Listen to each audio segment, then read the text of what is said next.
Our job isn't to motivate other people. It's about creating the conditions in which people can motivate themselves.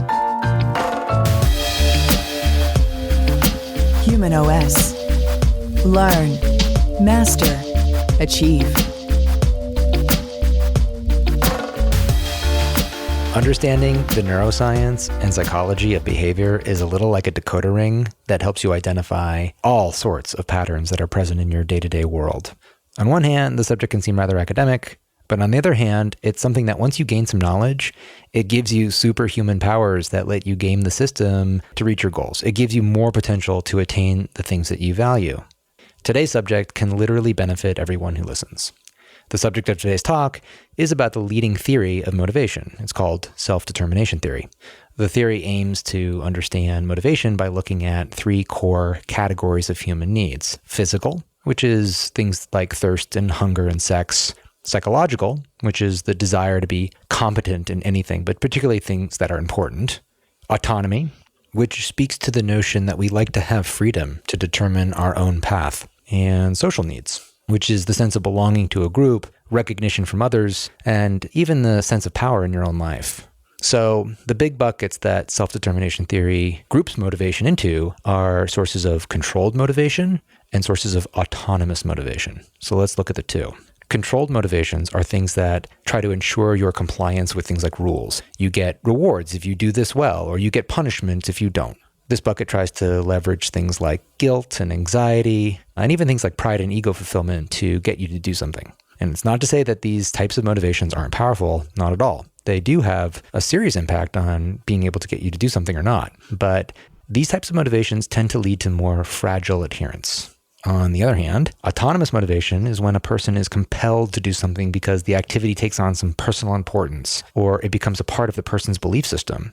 And it even becomes a part of the person's identity. I spoke of this in my talk at the Ancestral Health Symposium, and I'll leave a link in this in the show notes. And lastly, perhaps most important type of autonomous motivation is when a person falls in love with the activity for itself. For me, I love walking and hiking. I get real enjoyment out of doing it. And I'm not doing it necessarily just to reach 10,000 steps with my Fitbit or because I know it's good for me, but I truly enjoy the activity. And that, I think, is the ultimate when you have a really complete umbrella that helps you feel really good about doing it, but it then also keeps you present with the activity in a world that tries to have you sit all day. Knowing more about this theory helps you get more stuff done. It can help you construct a framework that then helps you do the things that take effort and that can be a little bit hard. For instance, eating well in our modern world means that you regularly need to say no to certain foods that you probably know you like, but you know aren't good for you. Where do you get the strength to do that? This can help. So I'm really excited to speak with an expert on this subject today. It's a great interview, and I think you'll enjoy it. So without further ado, let's begin. Dustin DiTommaso, welcome, friend. Let's begin by learning more about you. Tell us where you work and what you do and how you got into doing what you're doing now. Hey, Dan. Thanks. Thanks for having me. So I am a senior vice president of behavior change design at MadPow. And what does that mean exactly? So fancy title aside, what that means is we are an end-to-end experience design company. So a collection of strategists, interaction designers, content people, developers, what you would normally think of in a design agency. My department focuses specifically on creating products, tools, services, interventions that help people change their behaviors in hopefully positive ways. My team is made up of organizational psychologists, masters in public health, behavioral scientists, designers, and we look at designing those products with a variety of clients, industry, government, nonprofit, and not only making those products, but looking at evaluating interventions in the real world, as well as working on research with academia to see what does work when it comes to the use of design and technology to help people change their behaviors. And I think you asked how I got there.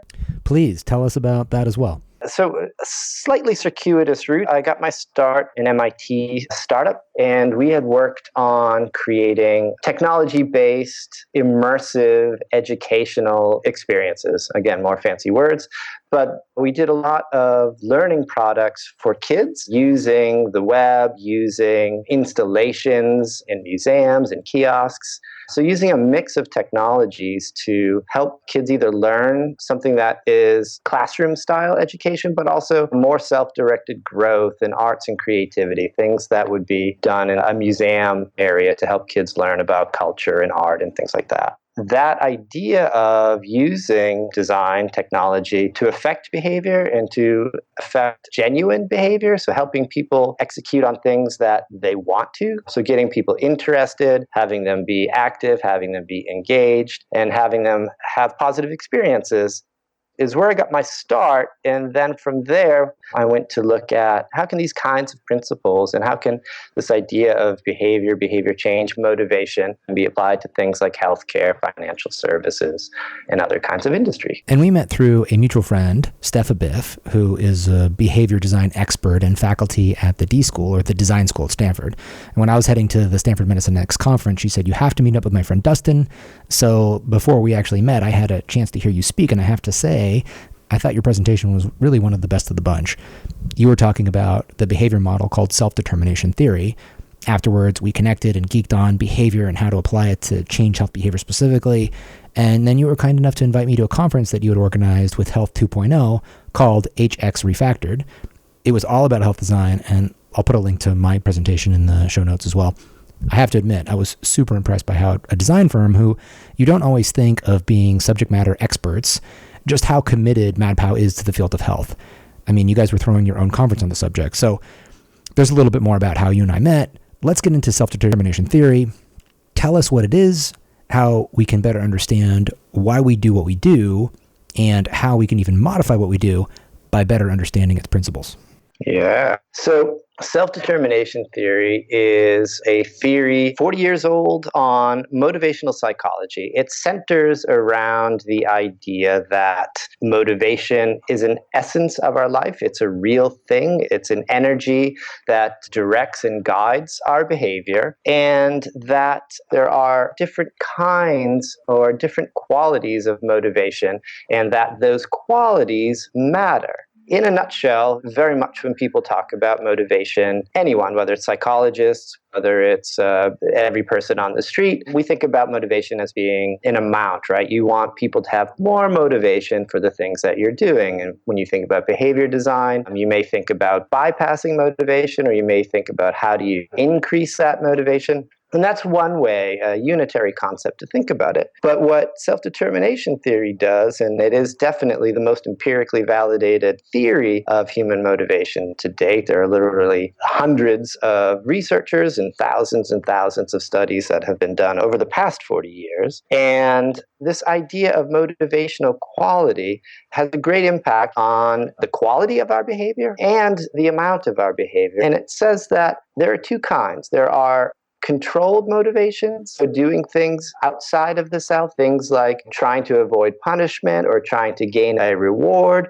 You may think of this as extrinsic motivation, another term that's used. But also there's another kind of control, which is doing things out of guilt, to avoid guilt and anxiety, or to reduce those pressures, or even to inflate your own ego or pride. This is another sense of controlled motivation. And we want to help people move to what's called autonomous motivation or agentic motivation, things that we do because we enjoy it, because we take an interest in it, and because there is inherent satisfaction in that. So things like games and play and socializing, these sort of intrinsic motivators. But there's also another step in between those two when we think about designing for behavior change in health, financial services, whatever that is, and that is to help people find the personal importance or the conscious valuing within particular activities. So if we think about many health behaviors, taking medication, running, eating properly, there may not be any intrinsic interest or enjoyment in those activities, but they are important and they do have an effect on your overall health, your well-being. And that for design, if we want to think about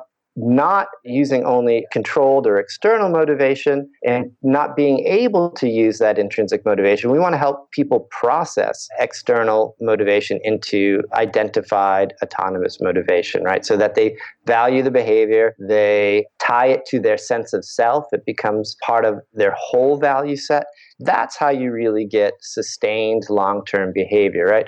Those external rewards, compliance, things like that can get you very short-term, single-time behaviors. But to get persistence and long-term maintenance, you need to help people find their own reasons, identify that, and tie that into their sense of self, the sense of autonomous motivation. And that's how you get to long-term sustained change. As you know, I developed the loop model to sustain health behaviors, which is the backbone or secret sauce of humanOS, which at this point in time is not yet launched. Oh my gosh, soon. Very excited. This model that I developed is looking at how an application can harness valid techniques to better enable a person to have, clarity about what they're after and how to do it, and basically to put them in an enhanced state to live according to their own ideals or closer to it. And to be frank, I think one common error that you see in a lot of health applications is that they're overreached. The tool is trying to maybe do too much. No tool will be healthy for you, at least at this point, but it can help you help yourself. And I think it's really important to help people identify with something that first has the potential to be effective, and secondly, something that helps a person describe themselves with certain attributes. When I heard you talk about self-determination theory, obviously many of these ideas resonate and are included in what we're trying to do. And, one example, if you take somebody who hikes, so if this person is not hiking, it's not like she's avoiding doing her homework. It's more that she's not expressing who she is if she's not hiking, versus, hey, this is something I need to do, and I wish I had something that gave me some motivation to go for this hike. I really don't want to, but if I had a $5 gift card from my insurance provider, my company, then I would do it. That is a whole different situation. Yeah, I think an example I often use is that idea of, when you think about identified versus integrated within your whole system, there's that whole chain, right? I'm running because someone is going to pay me to run. I'm running because I'll feel super guilty that I don't, because my friends are running, or someone told me I should run, my doctor told me I should, to I'm running because I believe that this is going to help my health, to I am a runner, right? And that difference is those folks that self-identify as runners are running no matter what kind of weather conditions, rain, snow, whatever that is, right? It's hard to stop them because that is part of their sense of self. They are runners, whereas other kinds of motivation aren't as persistent. Those kinds of external controls don't predict the behavior as strongly as those autonomous types of motivation do. Dustin, do rewards, like for example, if I walk 7,000 steps a day on average, then I get $100 from my employer at the end of the quarter. Do these types of rewards work better for somebody who is just starting a behavior and maybe doesn't have a lot of sources of motivation to call upon to get them going? Or do rewards actually work better for somebody who has already internalized the value of the behavior into their self-concept? Folks love to talk about that piece or pontificate on it. I think the way that works, and there's definitely a bunch of research behind that, is that external rewards do have an effect on behavior, right? If the reward is strong enough or the punishment severe enough, you can get most anybody to do most anything, right? They work. They do affect behavior. But what we're looking at, and I think, our responsibility, if you're working in this industry, is to look at long-term and sustained change, right? The problem with those external rewards, regardless of where you are, is that a couple things.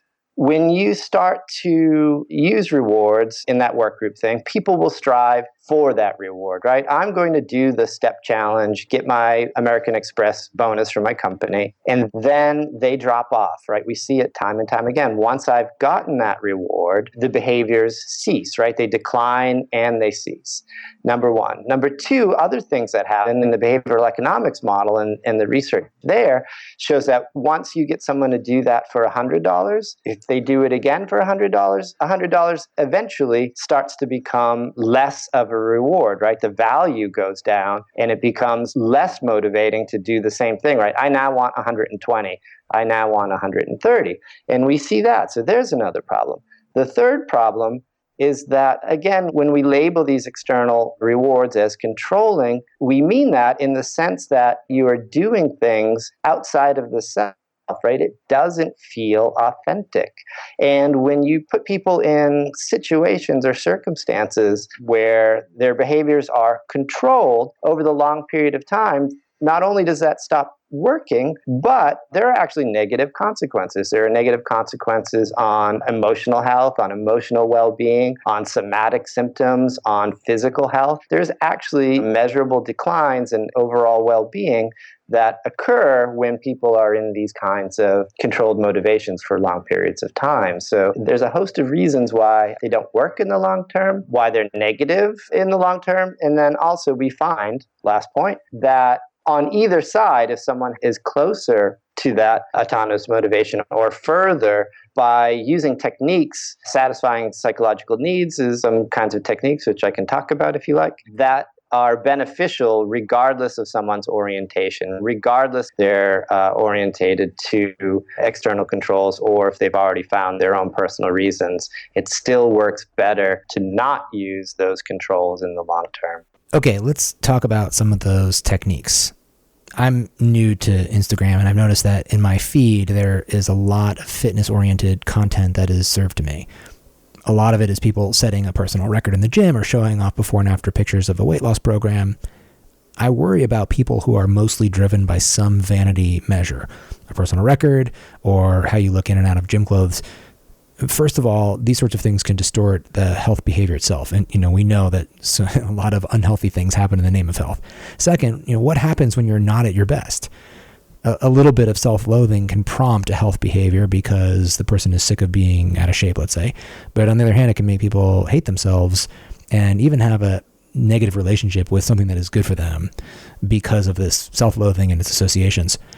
The psychological impact of doing something driven mostly by some sort of external motivation is, it is powerful. And so much of this is about, ego fulfillment. And it's not like vanity is a new discovery, but the omnipresence of social media can make a lot of people feel really bad about themselves for either feeling like they don't compare or feeling like they have nothing worthy to tell their friends, their social support group, because their current, lifts are poor by their own personal standards. Anyway, this is something that has been in my consciousness for a little while because I'm seeing that this is guiding a lot of health behaviors, particularly for a lot of young people, but not exclusive to young people at all. Anyway, I would love to hear more about some of the techniques that you like to employ to modify behaviors of people at different stages in their relationship with something.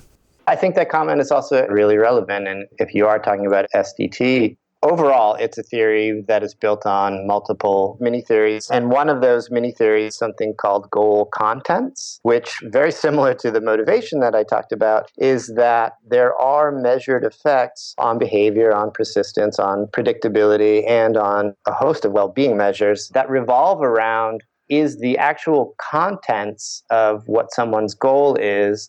Do they map to internal or intrinsic reasons or external? If you think about health, for example, image, right? Body image, physical attraction, looking good. While we would say for many folks that is a strong motivator in certain cases, in many cases it isn't. Health is an intrinsic goal content, right? Being healthy, feeling healthy, being free of illness, being fit is a different quality of motivation than physical attraction and looking good, right? Those would be more external to the self. There are different reasons we would do that. So those kinds of goal contents. And if you're using a lot of photos or if it's only that messaging, then yeah, it would be no surprise that you see many kinds of yo-yoing effects and things like that if you're not also trying to build that internalization. I think that's a really important message.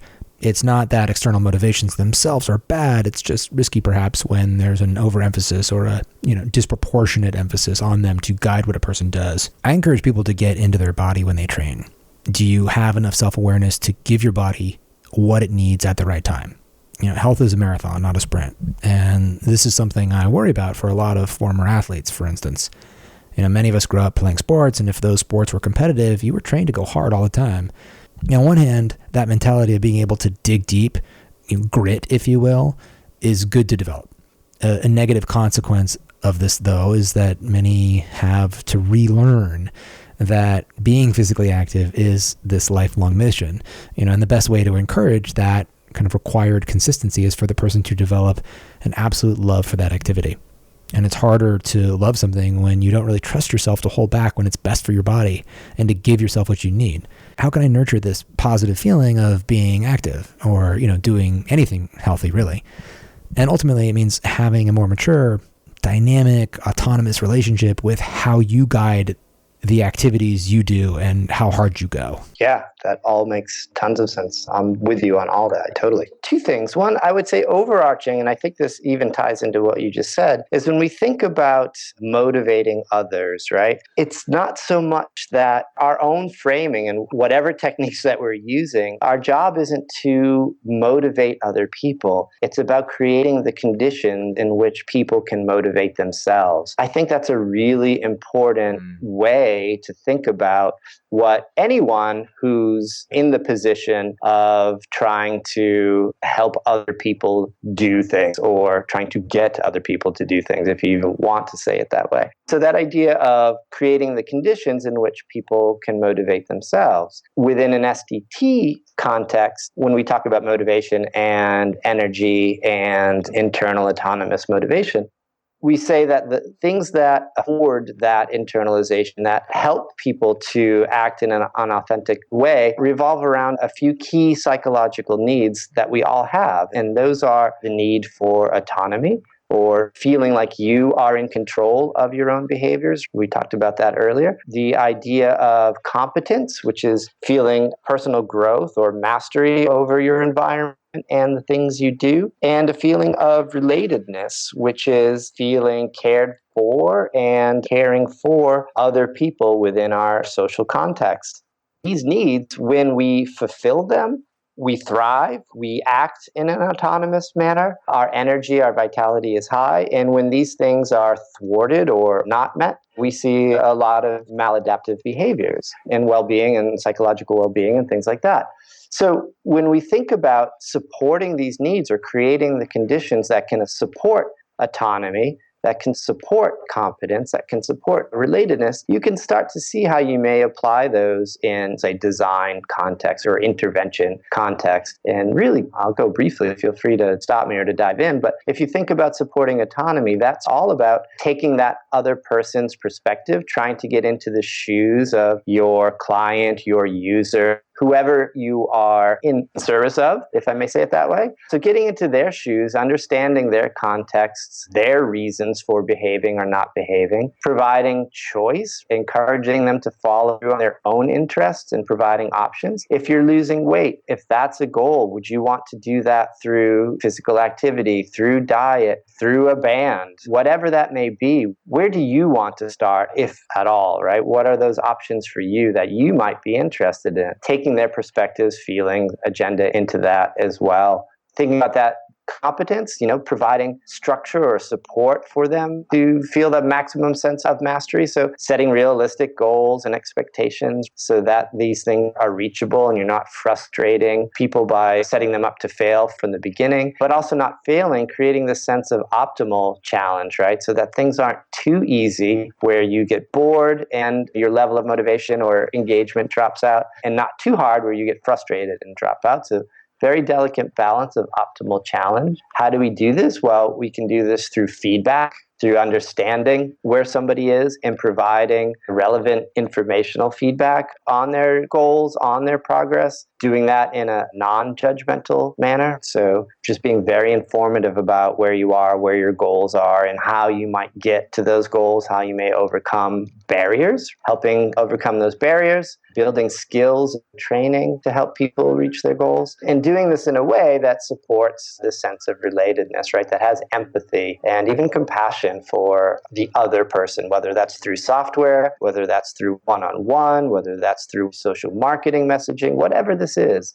having a sense of empathy, a sense of compassion, and really understanding the language, the tone, the way in which people want to interact with you. And it's this sense of not quite following them, not quite leading them, but somewhere in the middle. It's this dynamic sense of being in tune or attuned even with the folks that you're designing for and or working with. Dustin, is it a part of the relatedness bucket of innate human needs to be motivated to do something in order to better serve your responsibilities with those around you? For example, I go to the gym so that I can be the best father I can be to my son. Absolutely. So there's that intrinsic sense of doing things for myself or doing things for the people that are around me that I love. Even one is me and one is others. Those are both very innate, intrinsic needs. So if you can tap into helping people find or satisfy their sense of relatedness through activities with other people or for other people in service of other people, yeah, that is a very fine and genuine way to engage people in behavior change and also to sustain that change. Those are absolutely handles that you can help people hang on to. While you speak, I'm being reminded of the book Flourish by Martin Seligman. Have you read that book? I sure have, yeah. Yeah, so if you haven't read the book, it's a theory about what factors make humans happy and satisfied with life. It's based off of the positive psychology movement. So instead of just using science to understand the mind when things go wrong, can we use the scientific method to understand the mind and around what makes us happy? And in the book, Seligman discusses the concept of PERMA, which is an acronym for positive emotions, engagement, positive relationships, meaning to one's life, and accomplishment. So PERMA is different than self-determination theory, but there seems to be a lot of core truths that overlap between the two. How do you create flow states in people? Can you create these adaptive challenges that are neither too hard nor too boring? So you basically keep a person within their competency level, but you're also advancing their abilities. How do you create meaning? And like we were just talking about, relatedness. How can I be of service to others that I care for in my life? And similar to self-determination theory, I think applying the principles of PERMA allows you to harness these multi-motivational resources that ultimately help you crave living in a way that is deeply satisfying and hopefully then, our context, very healthy.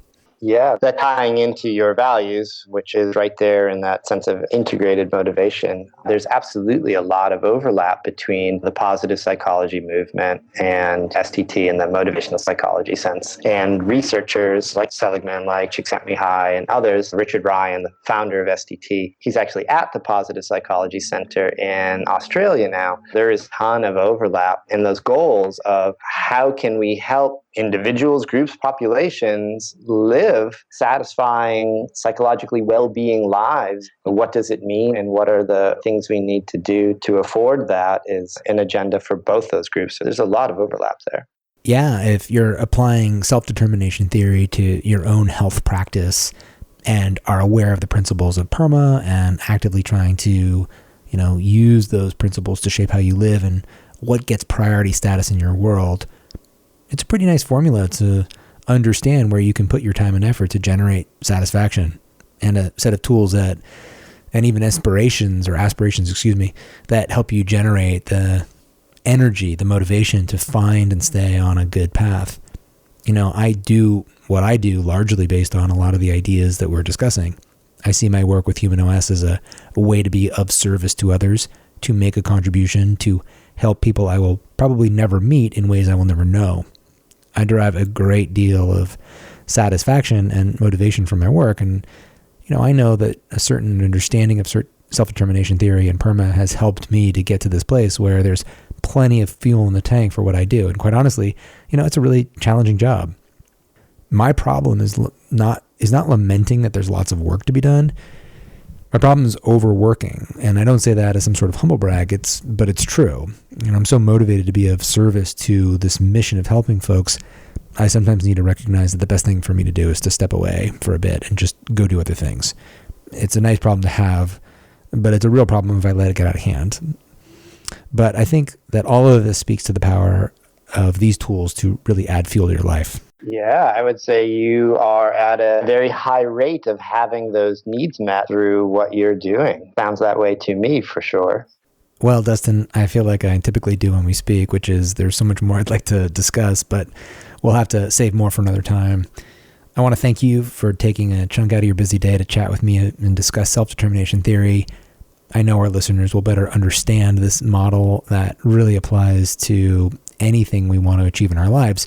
Being it that this is a health-oriented radio show, we focus more on the topics that relate to the fields of health attainment, but clearly its utility of self-determination theory is broader than just health alone.